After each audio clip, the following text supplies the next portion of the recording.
Gerard Piqué y Shakira vive sus últimos instantes. Ça peut arriver partout, même dans les couples de stars. Voilà. T'as confiance en Roger? Mais ça peut arriver de son côté comme du mien, il n'y a pas de... Non, mais...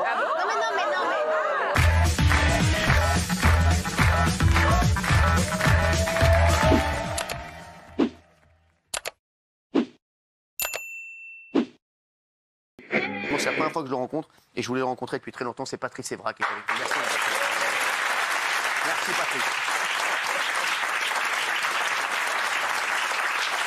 Patrice.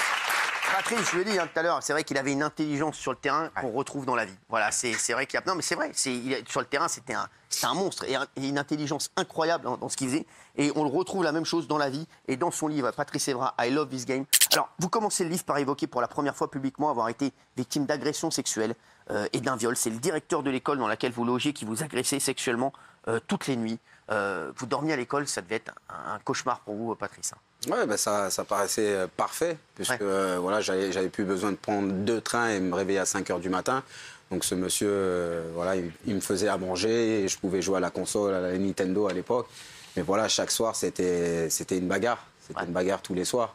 Et il a réussi le dernier soir à faire ce qu'il avait à faire. Et voilà, c'est quelque chose vraiment, comme je dis, dans ce monde, naître noir, c'est déjà un désavantage. Grandir dans une cité, bah, c'est pas de jouer les gangsters ou les caïds, c'est une question de survie. C'est pour ça que j'ai horreur de ces personnes, de ces célébrités qui disent oui, je viens d'un quartier, non. Et puis, abus sexuel à l'âge de 13 ans, bah, c'est un traumatisme. Mais je suis une victime, mais j'ai horreur que les personnes disent que tu es une victime parce que j'ai rien lâché et je me suis servi de ça et ça m'a construit. Et quelquefois, voilà, j'ai eu des impulsions agressives ou pas faire confiance à l'autorité parce que je me rendais pas compte qu'en fait, ce traumatisme m'a formé qui je suis, qui je suis devenu aujourd'hui. Qu'est-ce qui se passait le soir? Ben, il venait dans ma chambre, dans le noir, toujours le même rituel. Il essayait de me toucher. Donc voilà, je mettais des coups, mais j'avais 13 ans. Et je tenais mon pantalon, mais il me touchait quand même. Et puis il faisait ce qu'il avait fait au bord du lit.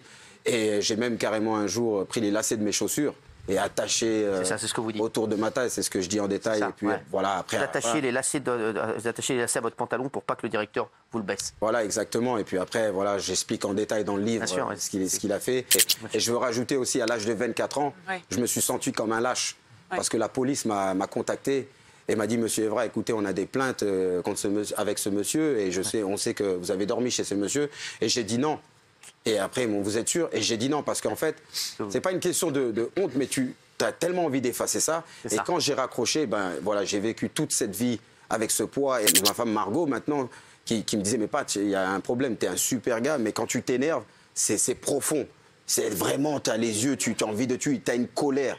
Et puis après, voilà, quand on a regardé une émission sur les pédophiles et elle a vu mon visage qui a complètement changé, elle m'a dit, qu'est-ce qui se passe? J'ai dit rien. Elle me dit, si, il y a quelque chose. Et puis là, je me suis lâché, et je lui ai raconté, j'ai fondu en larmes, et puis à l'arrivée, voilà. C'est fou. Hein. Il y avait vraiment un truc qui vous bloquait. C'est incroyable maintenant qu'on le sait, parce que c'est vrai. Mais même moi-même, je mettais tout sur le compte je viens du quartier. Ouais. Donc c'est comme ça, dans le quartier, c'est une question de survie, il faut toujours se rebeller, etc. Mais c'était plus profond que ça. Et aujourd'hui, je vous sens libéré. Non, libéré, heureux. Moi, je pense qu'aujourd'hui, je suis quelqu'un, je vis dans le présent. Aujourd'hui, c'est quoi la réalité? C'est-à-dire que je m'en fous, moi, des antivax. Ils font ce qu'ils veulent. Ils ont le droit s'ils n'ont pas envie de se faire vacciner, qu'ils ne se fassent pas vacciner. Mais qui applaudissait les médecins et les infirmières à la première vague? Est-ce qu'eux faisaient partie des gens qui les applaudissaient? Oui ou non? Oui, bah oui. Oui. Comment ça se fait qu'aujourd'hui, les gens qui les applaudissent, aujourd'hui, disent « nous, on ne veut pas » Qu'ils aillent désengorger un petit peu les hôpitaux publics pour ceux qui n'ont pas les moyens d'aller dans le privé. Parce que les couloirs sont pleins. Compris. J'ai rien compris, alors je t'en prie. T'as rien compris. Je t'en prie. Déjà, avant de critiquer, nous, on a compris. Tu critiques mes fiches.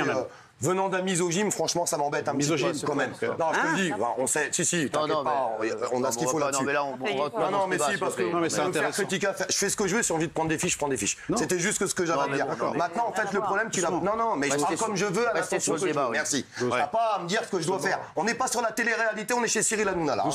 Non, mais fais super attention à ça. Vous êtes un bon candidat, en tout cas. Non, mais je vais te dire le vrai problème où il est. Quel mépris, hein. Oui, bah si tu veux. 800 millions d'euros d'enlever, 69 000 lits. Si on n'avait pas fermé ces lits, t'aurais pas attendu aux urgences et tout le monde aurait des lits de réanimation aujourd'hui. Et ça, c'est la vraie vérité. C'est pas la faute de Moundir. S'il vous plaît. Non, s'il vous plaît. S'il vous plaît. Non, mais c'est pas de la faute de Moundir. Non, mais c'est clair.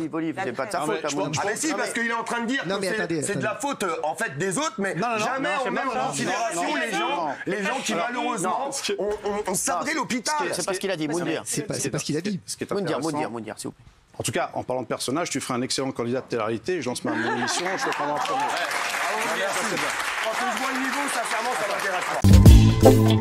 Et oui, ça vient de tomber, le footballeur espagnol Gérard Piqué n'aime pas que courir en chaussettes dans le sable, mais aussi voir d'autres nanas en douce, sauf que Shakira l'a bien grillé et du coup lui a dit ciao. Gerard Piqué y Shakira vive sus últimos instantes. Ça va lui coûter un peu cher parce que les enfants ensemble, infidélité, ça peut coûter très très cher. Ah ouais, c'est cher. Ils sont pas mariés, mais le fait d'avoir des enfants. Ça coûte très cher. Très cher.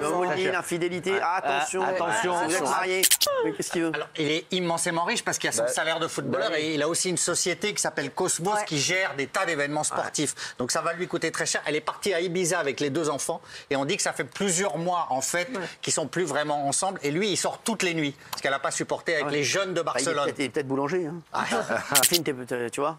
Non mais voilà, ça peut arriver partout, même dans les couples de stars. C'est un couple et ça arrive. T'as confiance en Roger, toi? T'as confiance? C'est quoi cette question? T'as confiance en Roger? Mais ça peut arriver de son côté comme du mien. Il n'y a pas de. Non mais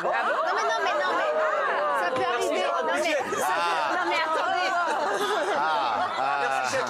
Mais bien sûr, Allez, on passe à un autre sujet, s'il vous plaît. On pense forcément que ça arrive que chez la personne médiatisée du couple ou la personne plus jeune ou la personne voilà. Mais en fait, ça peut arriver. Ça peut arriver à tout le monde. Voilà, ça peut arriver partout et c'est pour ça qu'il faut communiquer et s'aimer, se surprendre parce que sinon, ça peut arriver. C'est la mort du couple. Je sais. Se surprendre, Cyril. Vous allez voir, je vais vous surprendre. Les chéris, on parlait de Diams et je vous disais, est-ce que vous êtes choqués par les critiques contre elle? Remettez vos petites pancartes juste avant. Dans le documentaire, Diams fond en larmes lorsqu'elle évoque l'épisode de Paris Match en 2009 qui avait dévoilé des photos d'elle la montrant à la sortie d'une mosquée. Regardez ça. Je pense que ce qui m'a rendu triste, parce qu'il y a la colère contre le fait qu'on me voile un truc intime de ma vie, ça c'est clair, mais ça c'est gérable. Moi, c'était vraiment par rapport aux gens qui m'aimaient. Je savais qu'ils allaient comme briser l'amour qu'il y avait entre moi et le public.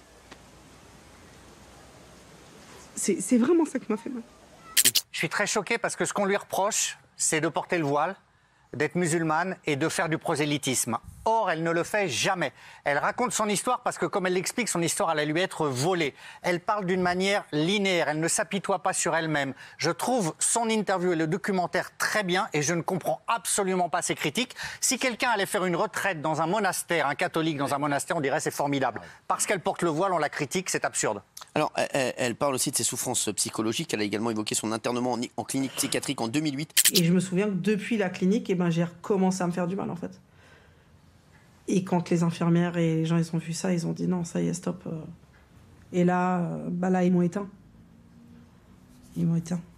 Quand je dis ils m'ont éteint, c'est qu'ils m'ont donné plein de cachets. Voilà, si c'est pas sous le coup de la loi, on a le droit de critiquer sa prise de parole. Je trouve qu'on a le droit. Ce que je veux dire, c'est que sa religion et sa foi, on a le droit de le critiquer au même titre que ma non-religion et ma laïcité. C'est pas plus sacré Diams que moi qui ne suis pas religieuse, déjà. Donc ça, c'est la première chose. Et ensuite, tu disais, Gilles, qu'il n'y a pas de prosélytisme. Il y a eu quand même dans son discours quelque chose comme la musique, c'est péché. Elle a quand même une pratique de l'islam qui, moi, à titre personnel, si tu veux, moi, elle fait absolument ce qu'elle veut de sa vie, qui, moi, me trouble et j'aimerais peut-être pas que moi, ma fille, elle entende, par exemple, que la musique, c'est péché. Ou j'aimerais pas qu'on dise aujourd'hui, comme on le dit beaucoup, qu'elle est repentie et voilée. Elle a été sauvée par l'islam. Je ne sais pas si vous vous rendez compte dans ce qu'elle dit, l'islam l'a sauvée. Géraldine, non mais je la cite, oui. L'islam m'a sauvée. J'ai trouvé la paix intérieure grâce à l'islam. Donc moi je trouve ça beau, la manière dont elle parle de religion. Et encore une fois, je trouve qu'il n'y a aucun prosélytisme. Et quand elle dit que la musique c'est péché, tu trouves ça comment, toi? Non mais elle dit qu'aujourd'hui elle ne se reconnaît plus dans ce monde de diamants. C'est la 31e sourate du Coran qui proscrit la musique. Voilà, c'est pour ça qu'elle a préféré arrêter une fois qu'elle a été découverte voilée à son insu. C'est pour ça. Même elle a pris la décision d'arrêter. Moi, je trouve qu'elle est inattaquable, Diams, sur tout ce qu'elle a fait. Elle a pris la décision, elle a été au bout de sa décision. Et moi, je trouve ça très bien. Moi, c'est ma génération, donc ça me touche. Pour moi, Diams, elle est intouchable. C'est des yeux, c'est ça? Bah oui. Bah ouais, sincèrement, ça les touche pas. C'est quoi? C'est Charles Aznavour. Bah oui. J'adore Charles Aznavour. Oui, alors oui. Donc moi, ça me touche vraiment. Pour moi, Diams, elle est intouchable. C'est pas parce qu'on est connu, on dit qu'il y a un truc public que ça va spécialement toucher nos enfants. Les enfants, ils ont des parents pour l'éducation. S'ils veulent les éduquer d'une certaine manière, bah, c'est leur problème. Si Diams a envie de dire que la musique, c'est interdit, bah, moi, ça me dérange pas qu'elle le dise si elle le pense profondément. Chacun a le droit de penser ce qu'il veut. Il peut le dire. C'est un modèle pour plein de jeunes. C'est un modèle, mais les jeunes ne sont pas teubés. Et au pire, ils ont des parents. Si ça dérange les parents... La musique est proscrite, bah, pourquoi pas.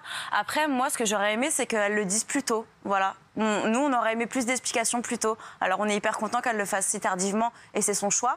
Mais moi, j'aurais même aimé qu'elle en parle plus tôt. Ouais. Bah oui, mais après, c'est ça qu'elle est critiquée par les médias. Bah, bien sûr, mais je comprends. Elle avait envie vraiment de se retirer. Je vous parle en tant que fan, bien sûr. Ce qui dérange, on ne va pas se mentir, c'est qu'elle ait choisi de se tourner vers l'islam. Ça a fait l'église. Alors, elle fait l'église. Quand tu rentres au couvent, que tu deviens curé, tu renonces à l'argent, tu renonces à marier.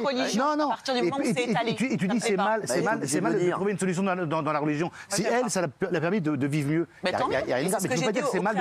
Non, tu as dit c'est mal de se retourner vers une religion. Même si elle avait été dans la religion juive, si elle avait mis la religion juive, on n'aurait pas fait ça. Il y a beaucoup trop de religions. Tu vois bien que la religion. Mais oui, mais ça on est d'accord. Moi, je trouve Géraldine que tu lui fais un mauvais procès parce que on voit bien sur les réseaux sociaux, elle est attendue tout le temps. Elle pourrait parler tout le temps. Elle pourrait faire du prosélytisme vraiment. On la suivrait comme un guide spirituel. Elle ne le fait pas quand elle répond à des questions. C'est vraiment à dose homéopathique. Elle a préféré faire ce documentaire elle-même justement pour qu'on ne fausse pas ses propos. Mais franchement, on ne peut pas dire qu'elle se montre et qu'elle fait du prosélytisme. C'est un faux procès là, je trouve.